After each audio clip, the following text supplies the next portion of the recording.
숙련도가 부족하면 종양의 일부가 남을 수 있고, 이는 재발 혹은 재시술의 원인이 될 수 있습니다.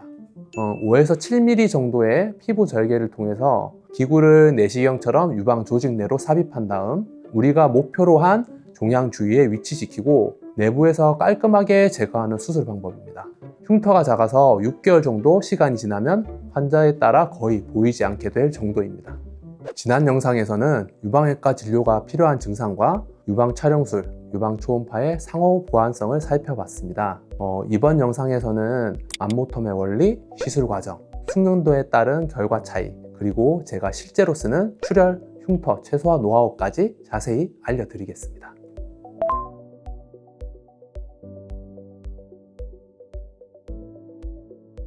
흔히 맘모톰이라고 알려져 있는 수술 방법의 정확한 용어는 진공보조흡인 생검 절제술입니다.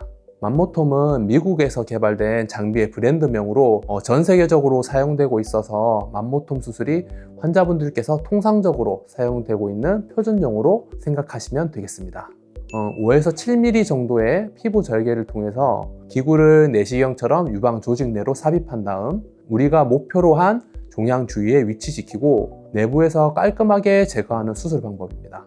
흉터가 작아서 6개월 정도 시간이 지나면 환자에 따라 거의 보이지 않게 될 정도입니다.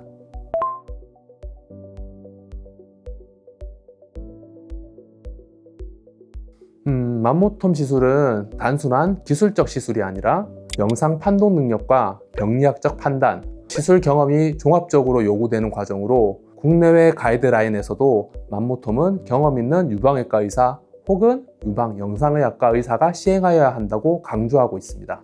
맘모톰은 초음파를 보면서 종양을 진공흡입으로 절제합니다. 숙련도가 부족하면 종양의 일부가 남을 수 있고, 이는 재발 혹은 재시술의 원인이 될 수 있습니다. 숙련된 의사는 자신만의 바늘 삽입 위치, 절제 범위, 지혈 방법을 최적화하여 출혈, 혈종, 감염, 유방 변형 등의 합병증을 최소화합니다. 맘모톰의 가장 큰 장점으로는 흉터가 작고 미용적 만족도가 높다는 것입니다. 그러나 시술 방향, 종양의 절제량, 절개 위치를 환자에 따라서 적절하게 조절하지 못하면 유방 변형이나 함몰이 생길 수 있습니다. 특히 유두 주위의 종괴나 피부 가까운 위치의 종괴를 제거할 때 숙련도의 차이가 두드러지게 나타납니다.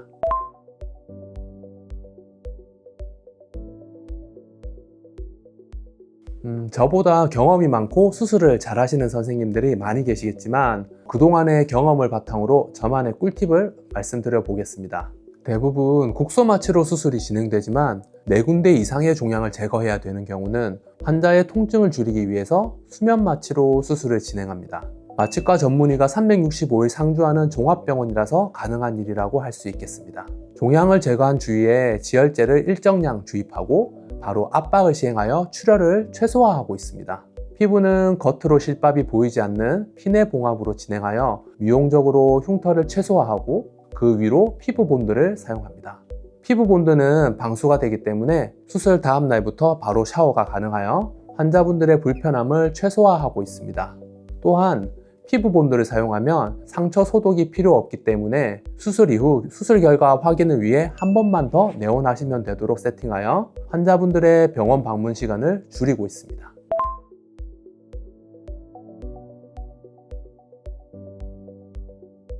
현재 공고안은 40세 이상 여성에서 2년에 한 번 유방 촬영술을 시행하라고만 되어 있습니다. 하지만 유방암이 여성암 1위가 되며 현재 폭발적으로 증가하고 있으므로 공고한 대로만 검진하기는 한계가 있습니다. 그래서 저는 30대에서는 2년 간격의 유방 촬영 및 매년 유방 초음파 시행을, 40대에서 60대에서는 매년 유방 촬영 및 유방 초음파 시행을, 70대 이상에서는 본인의 건강 상태에 따라서 원하시면 시행하시길 권유드립니다. 만약 미세석회화나 종양이 있다면 각각의 상태에 따라서 6개월 혹은 1년마다 필요한 검사를 시행해야 합니다.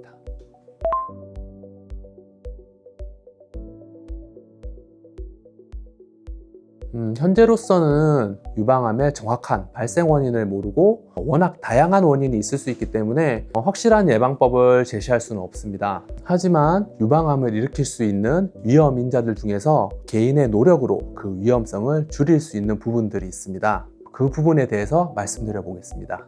고지방식이가 유방암에 악영향을 줄 수 있어서 지방 섭취량을 30% 미만으로 유지하고 섬유질이 많은 음식을 섭취하도록 권장하고 있습니다. 알코올 섭취량과 유방암 발생의 위험도는 섭취량이 많을수록 증가합니다. 하루에 소주 반잔, 와인 한 잔 정도만 섭취해도 그 위험성이 10% 정도 증가한다고 알려져 있으므로 가능하면 금주가 어렵다면 양을 줄이는 절주가 필요하겠습니다.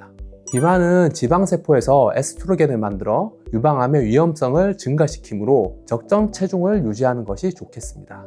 특히 폐경 후 여성의 비만은 유방암 발생을 올린다는 논문이 지속적으로 발표되므로 나이에 상관없는 꾸준한 관리가 필요합니다.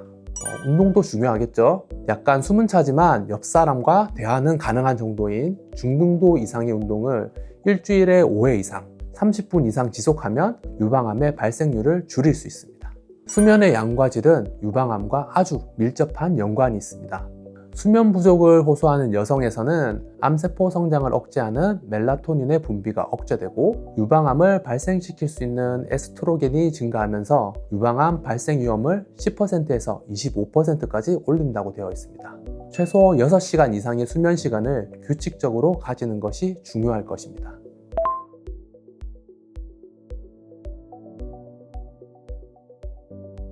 저는 진료가 끝나기 전에 마지막으로 언제나 환자분들께 궁금한 게 없냐고 물어보는데요. 대부분의 환자분들이 가장 많이 물어보시는 질문입니다. 사실 완벽하게 예방할 수 있는 음식은 없습니다. 하지만 연구를 통해 위험을 낮추는 데 도움이 되는 음식들에 대해서 말씀드려 볼까 합니다. 콩에는 이소플라본이라는 에스트로겐 유사체가 들어있는데 이를 성분만 따로 뽑아서 고농도로 농축하여 복용 시에는 유방암을 유발한다고 알려져 있습니다. 하지만 음식으로 먹는 콩은 문제가 되지 않고 좋다는 연구 결과가 많습니다. 콩을 그냥 드셔도 되고 두부로 섭취하는 것도 좋은 방법입니다. 등푸른 생선에는 오메가3가 풍부하기 때문에 주 2-3회 정도 드시면 도움이 될 수 있습니다. 오메가3의 섭취는 유방암 발생을 25% 정도 감소시키고 재발 감소에도 도움이 됩니다. 또한 섬유질을 섭취하기 위해 야채나 과일을 많이 드시는 것도 좋습니다.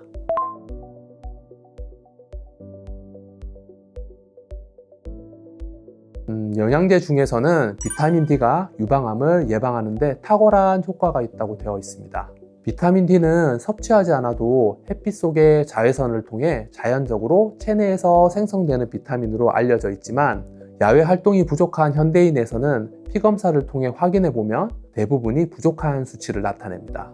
우리 몸의 비타민 D의 적정 수치는 20에서 60이고 60 이상이면 항암 효과가 증가됩니다. 비타민 D 수치가 60 이상인 여성들은 20 이하인 여성들보다 유방암 위험이 80%나 낮았다는 보고도 있습니다. 한국인 평균 비타민 D 수치는 17 정도이고 여성이 남성보다 낮으며 나이가 들수록 낮게 측정됩니다.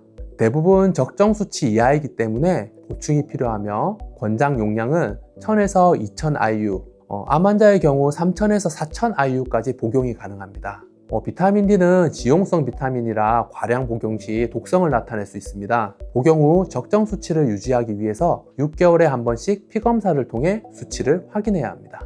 앞서 음식에서도 말씀드렸다시피 오메가3는 유방암 예방에 도움이 된다고 알려져 있고 영양제로도 복용을 많이 하고 계실 겁니다. 아직 표준치료 지침으로 공고될 정도로 확정되지는 않았지만 권장 용량 정도의 복용은 유방암 예방에 도움이 될 수 있습니다.